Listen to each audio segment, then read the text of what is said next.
존 칼빈의 기독교 강요 102번째 강의를 시작하겠습니다.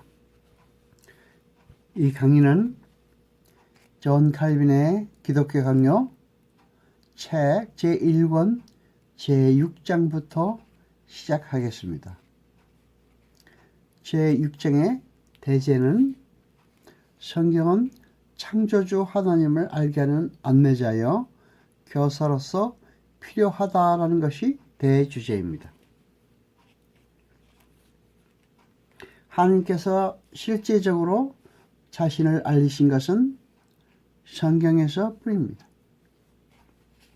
하늘에서나 땅에서나 모든 인간의 눈에 명백하게 비치는 광채는 인간들로 하여금 배은망덕에 대한 일체의 변명을 못하게 하는데 충분하고도 남음이 있습니다.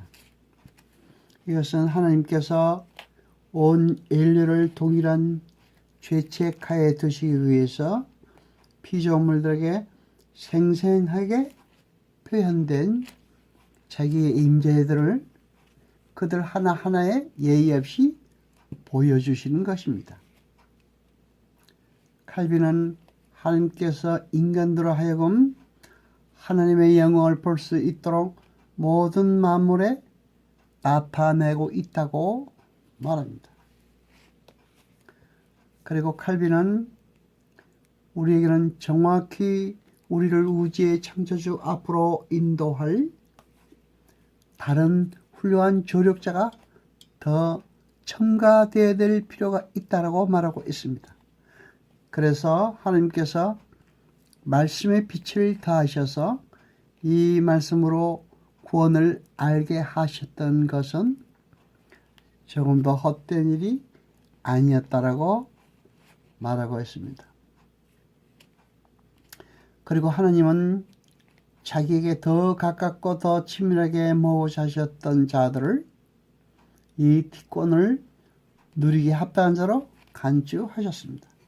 그래야 하나님은 모든 사람의 마음이 불안정한 상태에서 방황하는 것을 보시고 유대인들을 자기 백성으로 정하신 후에 다른 백성들처럼 하나님에게서 떠나지 않도록 하기 위해 그들을 한 울타리에 둘러싸셨던 것입니다.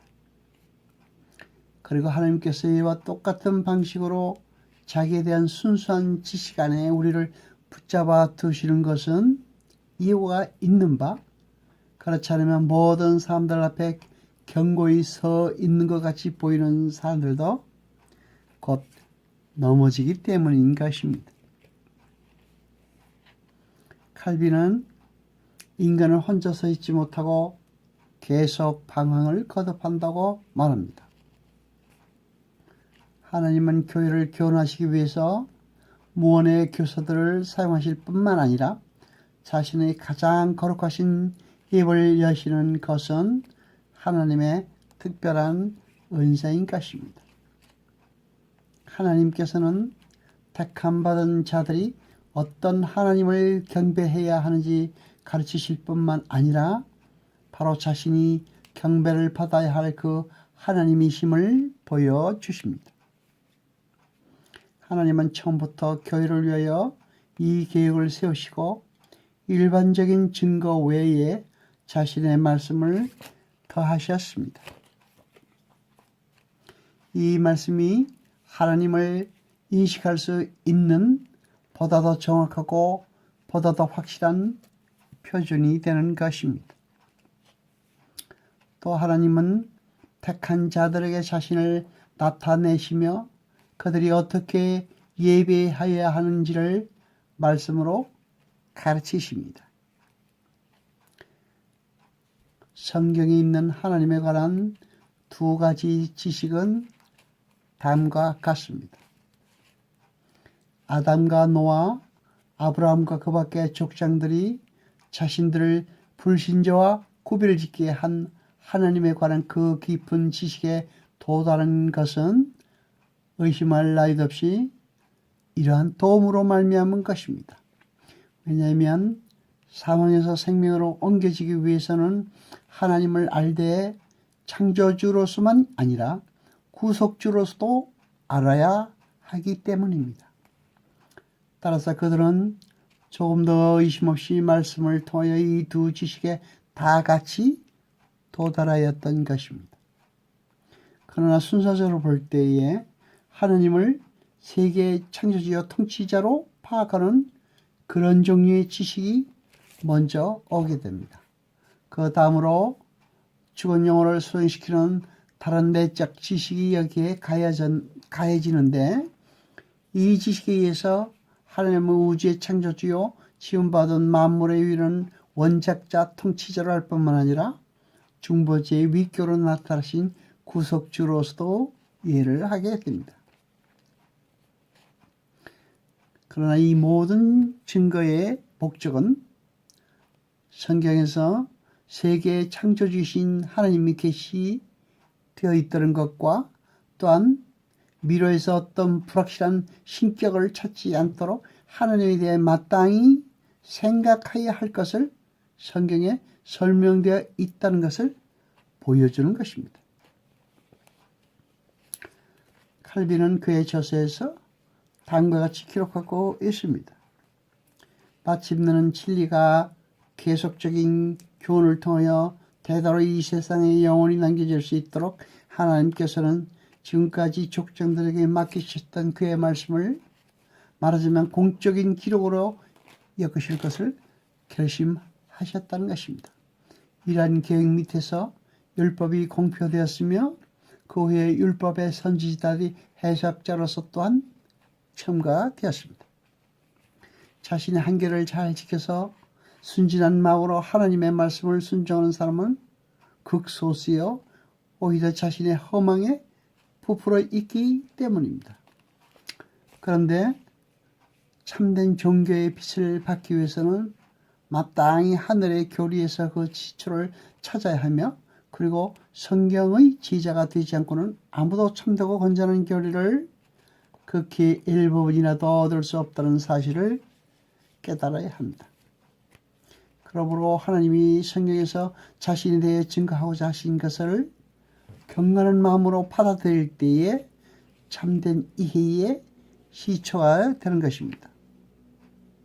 그리고 완전하고 모든 면에서 원만한 신앙뿐만이 아니라 하나님에 대한 일체의 올바른 지식은 다 순종으로부터 나옵니다. 확실히 이러한 점에서 하나님께서는 모든 시대에 걸쳐서 자신의 탁월한 섭리에 의해서 인간을 특별히 고려하셨던 것입니다. 그러므로 우리가 만일 하나님을 성실하게 명상하기를 진심으로 간절히 갈망한다면 이러한 올바른 길을 추구하여 전진해야 할 것입니다. 우리는 마땅히 하나님의 말씀 앞으로 나와 그리고 그 말씀을 묵상해야 된다고 칼빈은 강력하게 주장하고 있습니다. 하나님의 모든 사역은 우리의 부패한 판단에 따라서가 아니라 영원한 진리의 법칙에 따라서 평가되어야 하는 것입니다. 왜냐하면 사도 바울이 말한 대로 가까이 가지 못할 빛에 거하시는 그 하나님의 광채는 말씀의 인도를 받지 못하면 우리에게는 이해할 수 없는 미궁과 같은 것이라고 논하지 않을 수 없기 때문입니다. 그러므로 이 길 밖에서 전속력으로 달리는 것보다는 오히려 쩔뚝거리면서 이 길을 따라 걸어가는 것이 더 낫다고 할 수 있습니다. 다윗은 하나님을 통치하시는 분으로 자주 소개합니다. 그런데 다윗은 이 통치라는 말의 의미를 하나님께서 소유하시는 권능이라는 의미로 말하지 않고 하나님이 자신의 정당한 주권을 주장하시는 교리라는 뜻으로 말하고 있습니다. 왜냐하면 하나님에 대한 참된 지식이 사람의 마음에 심겨지기 전에는 결단코 그 마음에서 오류를 근절시킬 수 없기 때문입니다. 칼빈은 하나님에 대한 은혜로 하나님에 대한 올바른 지식이 성되지 않으면 결코 하나님을 이해할 수 없다고 말하고 있습니다. 하늘이 하나님의 영광을 선포하고 궁창이 그 손으로 하신 일을 나타내는 도다. 날은 날에게 말하고 밤은 밤에게 시를 전하니, 이렇게 다윗은 말하고 나서 하나님의 말씀이 되어 계속해서 다음과 같이 언급했습니다. 여호와의 율법은 완전한 영혼을 선케 하고 여호와의 증언은 확실하여 우둔한 자로 지혜롭게 하이며 여호와의 교훈은 정직하여 마음을 기쁘게 하고 여호와의 계명은 순결하여 눈을 밝게 하도다. 아멘. 인간의 마음은 무력하여 하나님의 거룩한 말씀에 도움이 없이는 하나님께 도달할 수 없고 유대인을 제외한 모든 사람이 다 말씀을 떠나서 하나님을 찾음으로 필연적으로 공허한 그리고 모든 오류에서 방황할 수밖에 없었습니다. 여호와 아버지 하나님 거룩하시니여 세세토록 영광과 찬송 받으소서. 말씀을 들 때 깨닫게 하시고 우리로 진리를 알게 하소서. 이 모든 것 감사드리며 우리 주 예수 그리스도의 이름으로 기도드리옵나이다. 아멘.